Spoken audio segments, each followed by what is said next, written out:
What's up, you guys? This is Bardframe Guy Plays, and today on another installment of the Daily Grind, we're gonna do another kind of like one of those, oh my god, I forgot what it was called, those stream of consciousness videos.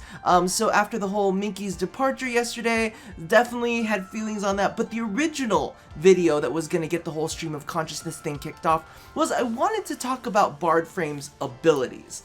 Now it's a little bit of an odd topic. Okay, we're just let's get this out of the way because we gotta do this every single time.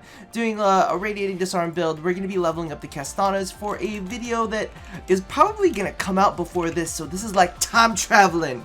It's time traveling into the past. Who knew we could do that? We're actually gonna be experimenting with a new spot. Let's see if it's okay. We got squads. All right, I'm into it. I'm into it. A new leveling XP spot, just because here's the thing, I like having different areas to play around with. I do love Lua, but I saw this map was open too, so I say, why not? Why not give it a shot, right? So now, let's get into the meat of all of this. Oh, I'm gonna get myself killed. Oh, okay, maybe we'll throw in two. Oh my god, I don't have mods on this, do I? Fuck my life. Oh, I'm so sorry, team. I'm so sorry, team. But anyway, so one of the things that I wanted to kind of talk about and cover is mainly the fact that I'm like looking at Bardframe's abilities, and here's the thing, we don't actually know their solidified abilities, but there are some things that we can infer from the videos that we've seen already. And one of the big things that they had discussed previously was that Bardframe would have either attack buffs or some kind of buffs that would occur on beat. So a player, you know, whenever they set up their music, what'll happen is it will create a visual beat in the background, and we saw it. I'll see if I can insert like a clip like here about what we saw. It was kind of like this very interesting beat that like seemed like it permeated throughout all of the that specific tile, which I found really interesting, because if you looked at it, there was the thing that she actually threw down. Why did I do that? But hey, there was the actual piece of item that she threw down on the ground that, you know, had a little pulsing beat to it. And then at the same time, you could see that in the background there was almost kind of like this visual representation that occurred outside of the corners of the room. And at least to me, it looked a little bit like no matter where you were in the room, you would be able to see that. And I was like, that is really interesting. Like, so is this the whole visual attack on beat kind of thing? Like when you attack an enemy, when the beat pulses, that you would do bonus damage to it, or maybe are granted an extra power boost or something. I don't really know what the beat is gonna be, but I thought, wow, that's a really fucking unique mechanic. And there is something that always surprises me about DE is the fact that they always seem to come up with something unique and different for each like individual Warframe that comes out. Like if you think about Hydroid, Undertow was definitely not a thing that we'd ever seen on a Warframe before. If we saw, let's just do that on there. If we go ahead and take a look at Mirage, her sleight of hand, which I know it's not used very often, but it is one of those things that's kind of like never been seen before as well. Zephyr, in her time when Tornadoes came out, I believe that was the first like weird AI controlled kind of like physical environment thing that like sucked enemies into it. So it was like Vortex, but it had its own AI. Of course, Inaros has his own gist with an ability that actually spreads and swarms to other enemies, and of course his passive is also very notable as well. So it's like D always comes up with all these goddamn really interesting ideas. However, the question for me is, like, where do you think is gonna be the stopgap when they just kind of like run out of shit?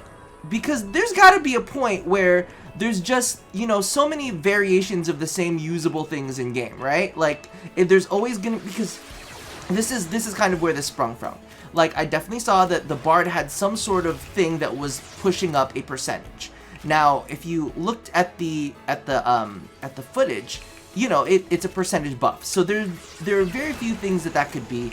It could be a power strength buff, it could be a damage buff, it could be a defensive buff. It could be a lot of different things. Well, not a lot of different things. It could be a set amount of things. You know, like what is that percentage based off of? There's very few things that we can kind of like suggest without looking at her stats herself. Does it give an HP buff? I don't think it gives an HP buff. I think it's going to be like a power strength buff or something. But how many power strength buffs can we have before power strength buffs get boring?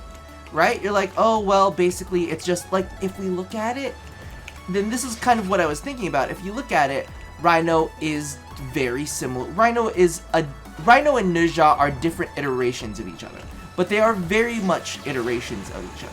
You know, so how far is it gonna go? Because, you know, now we've seen that she's got like Vauban-like abilities, right? Or not Vauban-like abilities, but she's able to lay her abilities down like Vauban does. So my question is, you know, how long until DE runs out of really cool ideas, or they run out of ideas that are usable? Now, I'm gonna be honest with you, I thought a while back, I'm like, damn, I've seen everything, I don't know what else you could fucking do to make me get excited about Warframe. Like, literally, you just run out of abilities. Then they came out with Equinox, and I was like, well, fuck. You proved me wrong. You proved me fucking wrong. And then they came out with Nidus, and it was like, you know what? We're gonna give you maggots. I'm like, what? No, wait, what? What? So, I mean, it seems like DE has a never-ending amount of creativity when it comes to ability types. But my big question is, how long until they all start just like feeling like different iterations of each other? You know? Because you could say that aside from a couple group buffs, Valkyr and Wukong are very similar. The only difference is she's got claws and he's got a pole. And, you know, I mean, that's maybe kind of very close to real life. It's like one of those things where it's like, alright, they're very similar. They, at least I feel like they play fairly similarly. I know that Valkyr, I know that some people want to argue paralysis. Some people want to argue paralysis and Warcry, but legitimately to me, like, basically, if you wanna stun enemies, if you wanna just stun enemies and open them up to finishers, you've got Cloud Walker. You know, the shit that makes him invisible. The shit that makes him invisible. You got that. And then the only difference is you're just missing out on like the attack speed boost, which honestly you could probably end up getting from what is it called? From Arcanes. So legitimately, I'm like, they don't really feel too far off. Ninja is very similar to Rhino as well. Now, the thing is, of course, each of those different characters have their own different spirit, you know? And maybe it's just the Chinese frames that they had, you know, they're putting out because they were working with, ooh, I need more energy. Didn't realize that.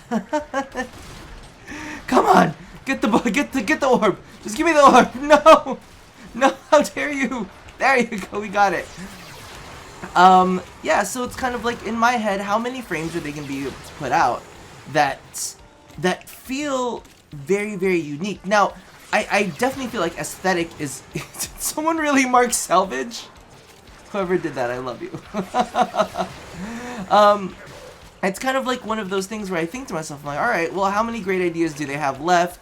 Like, no, and they always surprise me every single time, because Nidus was like, they literally built completely new mechanics for him. And I mean, the Bardframe, they're building a step sequencer for her.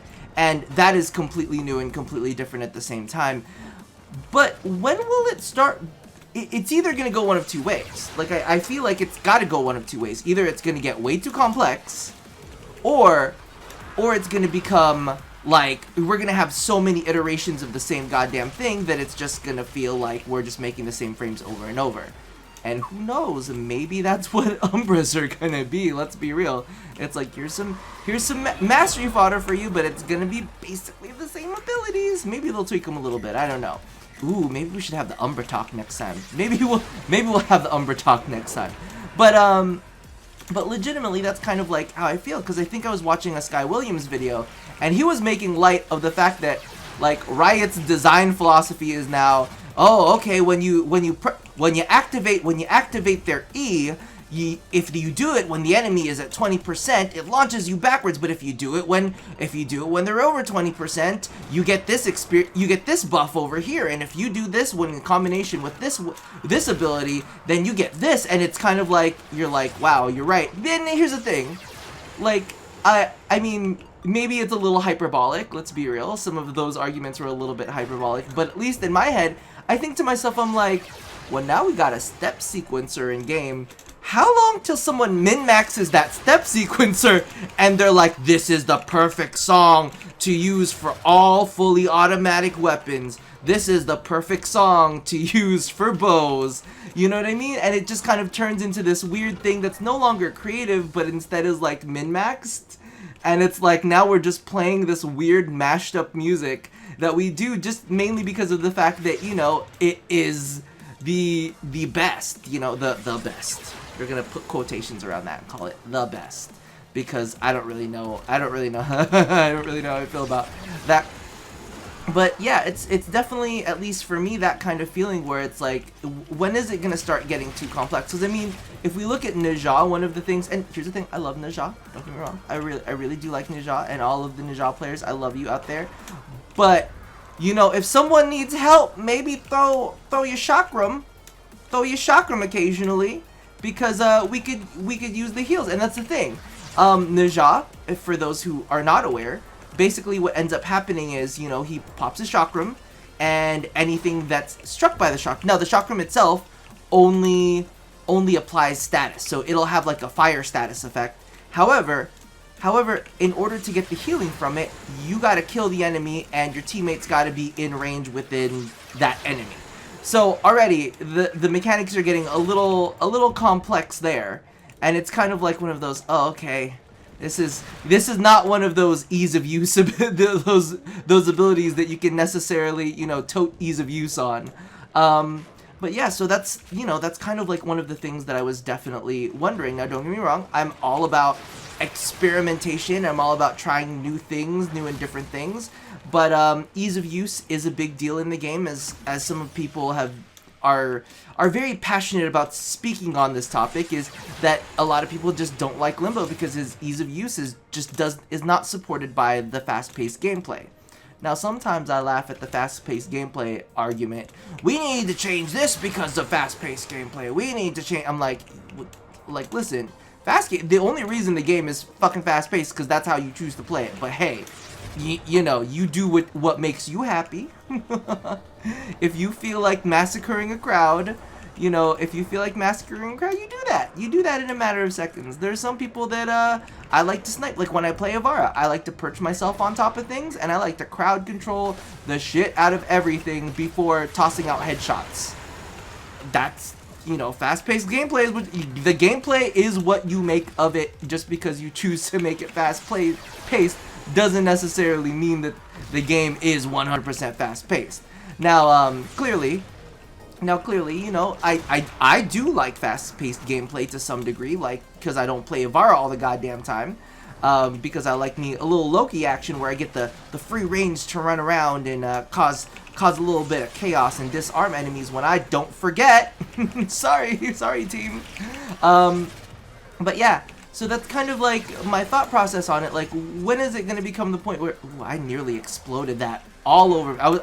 I was really shocked that I didn't hit the trigger there by accident. I don't know why, but for a second my brain said, why did it go down? Why? What? I was like, oh, it went down? How did it go? I didn't think it went down. I only thought it went up. And then I looked up. And see, this is why we can't have overcomplicated mechanics, because some people have a brain like mine where I'm like, I don't know what's happening. By the way, I'm going to be honest with you. So anybody curious about Hydron versus Lua, it's looking fairly similar. It's looking very similar in their what is it called? Oh, Jesus. In their experience grabbing potential.